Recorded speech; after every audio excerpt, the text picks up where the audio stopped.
I think craftsmanship is not just doing things right, but I think about being curious.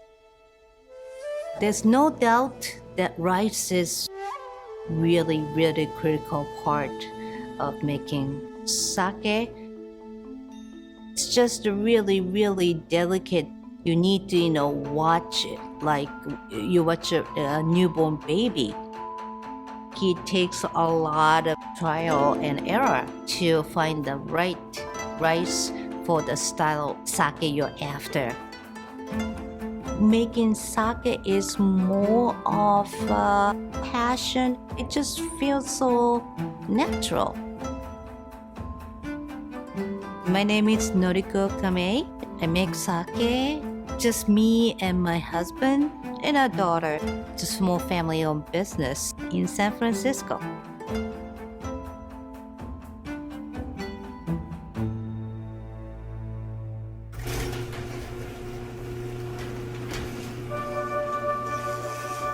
Always fascinated me that you could get such flavor profiles from just rice.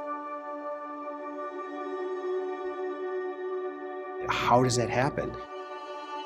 We start with the rice. Rice is really key. And I control that all the way from the farmer, through the drying, through the milling of from brown to white rice, and then from white rice to the actual sake rice. So I'm controlling the whole process there. Because we don't do any heat fermentation, our product is alive. There's all those enzymes, there are still some yeast alive and active inside there, so it is very much a live product. With grain-based alcohol like beer or sake, we first need to convert the starch in the grain to sugar because yeast cannot eat starch. And with sake, we use this microorganism called koji. Koji is a fungus, a lot like a mushroom. It came to Japan from China about 1,700 years ago.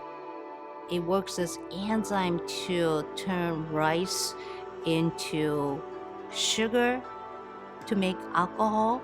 She'll take 8 to 12 grams of the koji spores, which just look like little mushroom powder, and she'll sprinkle it all over there. Massage that in there, do that twice. Take the humidity down, turn the temperature up, and then over the next 10 hours, she will continuously, slowly spread that rice out, monitoring the temperature and the humidity to make sure that we're maximizing the growth of those enzymes. I went and spent 10 years in Japan and fell in love with sake. While in Japan, there was a certain style of sake that I really was attracted to. It wasn't really available here in San Francisco like it was in Japan. We couldn't find the type of sake we liked. Why don't we make it?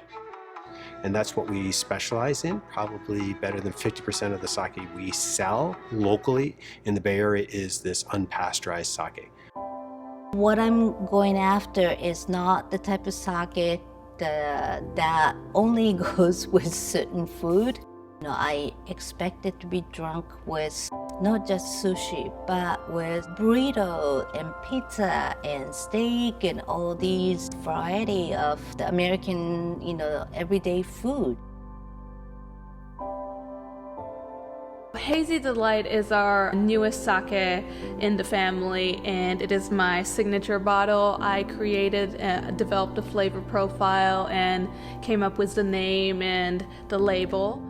After coming back from my training in Japan, one thing I was very frustrated with was the American sake market and how you only see very sweet dessert-like sake that sometimes has fruit juice like strawberry, mango, watermelon, and I thought there was a big opportunity there to broaden people's understanding of what sake can taste like. All of our sake is made to fit the local climate, the local culture and cuisine, but I wanted a line of sake that was very specifically San Francisco themed. We're the hippie country. The cannabis culture is really big here. Hazy Delight, it almost sounds like a cannabis-like strain. Also, the name hazy came from the idea that nigori sake, it's typically called cloudy sake here, and to distinguish from that, but also help people see that it's similar, but like a lighter version of the cloud, we went with hazy.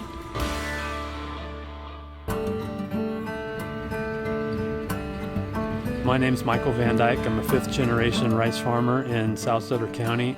For Sequoia Sake, we're growing a 5-acre plot of a California medium grain. We narrowed in on a variety of rice that was readily available, but it wasn't organic, the style that we wanted. And that was 205, which is Calrose. And that was the one that we chose with our farmer, Mike, to start growing for us. He was very kind. He had a field in his backyard that he said, I'll give it a shot. You're a crazy guy. Sure, I'll help you out. And he was introduced through a friend of a friend of a friend. I have no idea how we would have ever found him unless somebody had introduced us to him. But thank goodness for less than 6 degrees of separation for us to find this fantastic farmer. And he is just wonderful. They're pretty fun to be around and talk with. They're so intensely devoted to their product and what they're doing. That's fun to see. This is the seed that he requested that we grow. We're all organic. We've been 100% organic production since the late 90s. Organics tend to have a little lower nitrogen being pushed at them, and it affects the grain quality. I don't know anything about sake. I know a little bit about growing rice. Getting to see that full connection to the end is kind of rewarding. The drought's been hard.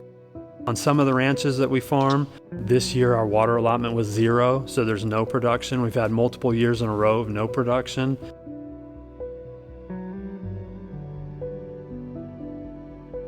Where we're at here, our allotment is about 50% of normal.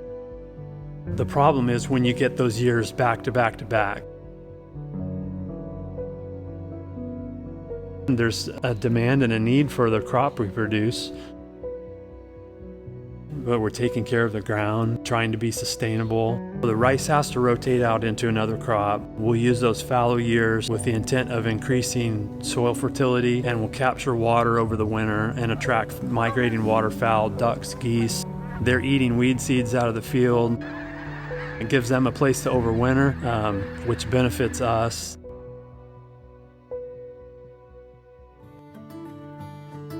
It's fun to see from the farmer end that the work that I put into the crop, to deliver to them, the appreciation that they have for it, and the process that goes through to the end product. Getting to see that full connection to the end is kind of rewarding. Kanpai. Best way to serve sake is with friends.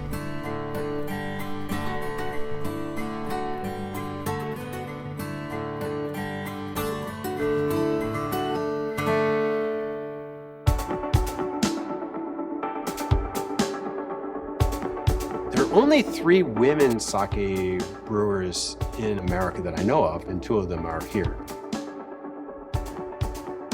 I'm proud that both of my women in my life are, making sake. I'm just blessed by that. I'm just also blessed that they both enjoy it like I do. Me and my dad like to have fun while we work. I don't think I could have done this without him. It is a collaboration. Every day we have a new challenge and new discoveries. It's been like this for the last 8 years, and I don't mind, doing this for 20 more years.